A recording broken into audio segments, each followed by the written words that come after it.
नमस्कार, स्वागत है आपका न्यूज प्लस 21 में और मैं हूं आपके साथ में अविनाश चंद्रवंशी। जी हां, छत्तीसगढ़ विधानसभा चुनाव 2023 के लिए कांग्रेस ने घोषणा पत्र रविवार को जारी कर दिया है। छत्तीसगढ़ कांग्रेस ने अपने घोषणा पत्र का नाम भरोसे का घोषणा पत्र दिया है। मुख्यमंत्री भूपेश बघेल ने राजनांदगांव, कुमारी सैलजा ने रायपुर, ताम्रध्वज साहू ने दुर्ग में एक साथ घोषणा पत्र जारी किया है।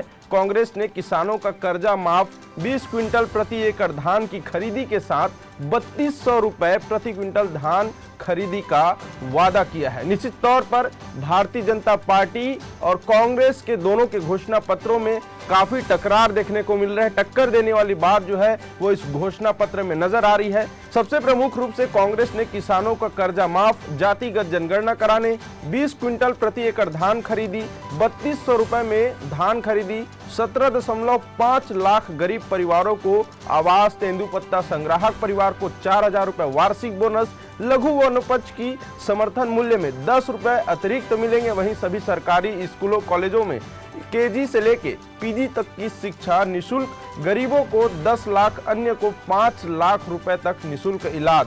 वहीं भूमिहीन कृषि मजदूर न्याय योजना की राशि बढ़ाकर 10,000 रुपए, सिलेंडर रिफिल करने पर 500 रुपए की सब्सिडी, 200 यूनिट तक बिजली निशुल्क, वहीं अधिक खपत पर 200 यूनिट प्रति माह तक निशुल्क बिजली, महिला स्व सहायता समूह का कर्जा माफ, सभी सरकारी स्कूलों में स्वामी आत्मानंद स्कूल के अंग्रेजी हिंदी माध्यम के रूप में अपग्रेड करना, सड़क दुर्घटनाओं में मुख्यमंत्री विशेष स्वास्थ्य सहायता योजना के तहत निशुल्क इलाज, परिवहन व्यवसाय से जुड़े 6600 से अधिक वाहन मालिकों के वर्ष 2018 तक के 726 करोड़ राशि के बकाया मोटरयान कर, शास्त्री और ब्याज के कर्ज की माफी और राज्य के किसानों के तीव्रा को भी समर्थन मूल्य पर खरीदने की घोषणा शामिल है। तो कांग्रेस ने अपनी घोषणा पत्र जारी कर दिया है।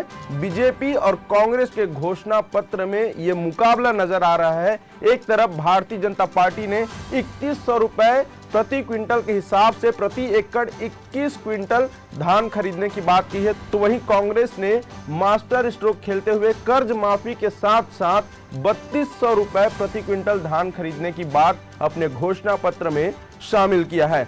तो घोषणा पत्र जारी हो चुका है और घोषणा पत्र जारी होने के बाद अब चुनाव में इसका रंग जो है वो देखने को मिलेगा। प्रदेश में किसान के अलावा और कई अन्य वर्ग के लोग रहते हैं, उनके लिए ये किस तरह से घोषणा पत्र लाभदायक है, बीजेपी के घोषणा पत्र से मतदाता कितने प्रभावित होते हैं और कांग्रेस के घोषणा पत्र से कितने मतदाता प्रभावित होते हैं, ये चुनाव के रंग में देखने को मिलेगा। जीत हासिल होगी या हार हासिल होगी, ये सभी 3 दिसंबर को तय होगा कि कांग्रेस और बीजेपी में जो घमासान है वो इस घोषणा पत्र में नजर आ रहा है। जिस तरह से घोषणा पत्र में कर्ज माफी के साथ साथ 3200 रुपए प्रति क्विंटल धान खरीदी की बात कांग्रेस ने कही है, वहीं बीजेपी ने 3100 रुपए प्रति क्विंटल धान खरीदी की बात कही है। तो कहीं ना कहीं सीधे तौर पर इस घोषणा पत्र में देखा जा रहा है कि किसानों को जो है राज्य की सरकार और जो विपक्षी दल है वो टारगेट कर रही है। किसानों को के ही हित में इस तरह की घोषणा पत्र जारी हुई है। अब आने वाले समय में देखना होगा कि इस घोषणा पत्र का असर कैसे होता है। आज कांग्रेस ने घोषणा पत्र जारी कर दिए हैं, किसानों और युवाओं को खूब फोकस किया गया है। जी देखिए, निश्चित तौर पे हमारी सरकार का फोकस, पिछले बार भी किसान भाई थे और मुझे कहते हुए बड़ा गर्व हो रहा है कि हमने जो प्रण लिया था, हमने जो संकल्प लिया था, हमने उसे पूरा किया।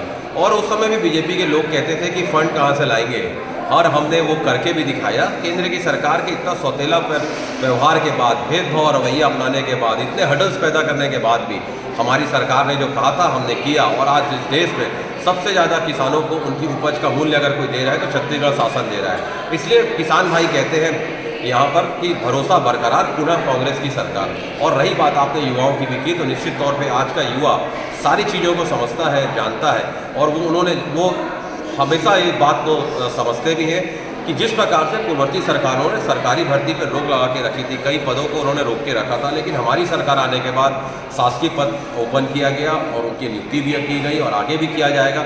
और लगातार इस प्रदेश का युवा ये देख रहा है कि आज छत्तीसगढ़ मॉडल को जब पसंद किया जा रहा है, इतना काम हमने पिछले 5 सालों में किया। कोरोना का कोरोना के में भी हम लोग ने 2 साल जिस प्रकार से आप देखेंगे कि विषम परिस्थिति में हम लोग थे, उसके बाद भी हमने काम किया और मुझे कहते हुए बड़ा गर्व हो रहा है कि उस विषम परिस्थिति में भी जो मंदी का असर था पूरे देश में था, लेकिन छत्तीसगढ़ उससे अछूता रहा, क्योंकि हमने कार्य योजना और नीति बना के जो काम किया उससे छत्तीसगढ़ के लोगों के जेबों में आर्थिक प्रगति और उन्नति भी गई, पैसा भी गया, जिससे छत्तीसगढ़ उस मंदी से अछूता रहा। छत्तीसगढ़ में एक शराबबंदी को लेकर लगातार सियासत तेज होता रहा, लेकिन इस बार के घोषणा पत्र में कहीं भी जिक्र नहीं हुआ, क्या कारण है? देखिए, पिछले बार हमने कहा था शराबबंदी हम करेंगे और उसके लिए हमने तत्काल कमेटी भी बना दी। वरिष्ठ विधायक सत्यनारायण शर्मा जी की अध्यक्षता में वो कमेटी बनी और उस कमेटी में भाजपा के लोगों को भी नाम देना था, लेकिन उन्होंने 5 साल सिर्फ हो हल्ला किया लेकिन नाम नहीं दिया। और हमने तो 100 से ज़्यादा मैदानी दुकानों को मैदानी इलाकों में बंद किया, हुक्का बार को बंद किया और लगातार प्रदेशों में, दूसरे प्रदेशों में जहां शराबबंदी है और शराबबंदी जहां पर है, यहाँ का दल गया, अध्ययन किया और शराबबंदी के बाद वो स्टेट में जैसे हरियाणा है तो उन्होंने फिर से उसे ओपन किया, तो उसके डिमेरिट्स क्या थे, सारी चीज़ों का अध्ययन किया। और आपको मैं अपनी जिम्मेदारी से कह दूँ कि इस प्रदेश में जब भी शराबबंदी होगी वो कांग्रेस की सरकार ही करेगी। बीजेपी में तो कहते हैं ना वो दम है ना वो मादा है। कांग्रेस ने आज घोषणा पत्र जारी कर दिए हैं, किन किन मुद्दों को लेकर फोकस किया गया है आज? देखिए, कांग्रेस पार्टी ने प्रदेश की जनता को सरकार बनने पर अपने विजन को प्रस्तुत किया है। जैसे हमने पूर्व कर्ज माफी किया था, इस बार भी कर्ज माफी करेंगे। हमने पिछली बार किसानों को धान के 2500 दिया था, इस बार किसानों को धान का 3200 मिलेगा और 20 क्विंटल धान प्रति एकड़ खरीदी होगी। महंगाई से जो जनता पीड़ित है, नरेंद्र मोदी जी रसोई गैस की कीमत 1200 रुपये ले रहे हैं। उस 1200 रुपये की सिलेंडर में हमारी सरकार बनने पर 500 रुपये की सब्सिडी, 500 रुपये का छूट महिलाओं के खाते में हमारी सरकार द्वारा जमा कराया जाएगा। यानी प्रदेश के जो महिला वर्ग है, जैसे आज सिलेंडर 974 रुपये का है, मुझे 500 रुपये कांग्रेस सरकार बनने पर मिलेगी और 474 रुपये में प्रदेश की महिलाओं को सिलेंडर मिलेगा। 200 यूनिट तक बिजली पूरे प्रदेश की जनता को फ्री मिलेगा। 200 यूनिट तक बिजली जलाने से किसी भी व्यक्ति को कोई पैसा नहीं देना है। 200 यूनिट जलाने के बाद उसमें बिजली रात की सुविधा की जो लाभ उनको मिलेगा। यहाँ पे आप देखेंगे, चाहे एक बड़ी समस्या होती थी कि किसी की मृत्यु हो जाने पर तो लकड़ी का जो बर्डन जो पड़ता था उस शोकाकुल परिवार के ऊपर में, उस चिंता से मुक्त करने का मुख्यमंत्री भूपेश बघेल जी की सरकार ने किया। अब संसार घाटी में लकड़ी निःशुल्क मिलेगा। स्वास्थ्य के लिए 10 लाख रुपए का पैकेज है, 5 लाख रुपए का पैकेज एपी वालों के लिए है और रोजगार की दिशा में काम किया गया है। यहाँ पे आप देखेंगे तो जाति का जनगणना होगी और पूरे वर्ग की चिंता हमारी घोषणा पत्र में है।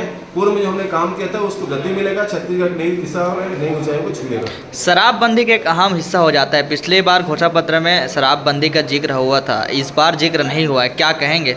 देखिए, शराबबंदी हमारे पिछले घोषणा पत्र में था, उस दिशा में हमारी सरकार ने काम किया है और आने वाले समय हमारी सरकार जो बनेगी उसमें भी हम शराबबंदी और नशाबंदी की दिशा में काम करेंगे। वो हमारे एजेंडा में है, हमारे मिशन पर है, वो हमारी जिम्मेदारियों पर है, इसीलिए हमने इसे घोषणा पत्र में रखा है और हमारी सरकार दिशा में बनने के बाद फिर काम करेंगे। आगे और भी चुनाव से जुड़े बड़े अपडेट के लिए News+21 के YouTube चैनल को सब्सक्राइब करें, नोटिफिकेशन के लिए बेल आइकन जरूर दबाएं। देखते रहें News+21, आपके हक की बात।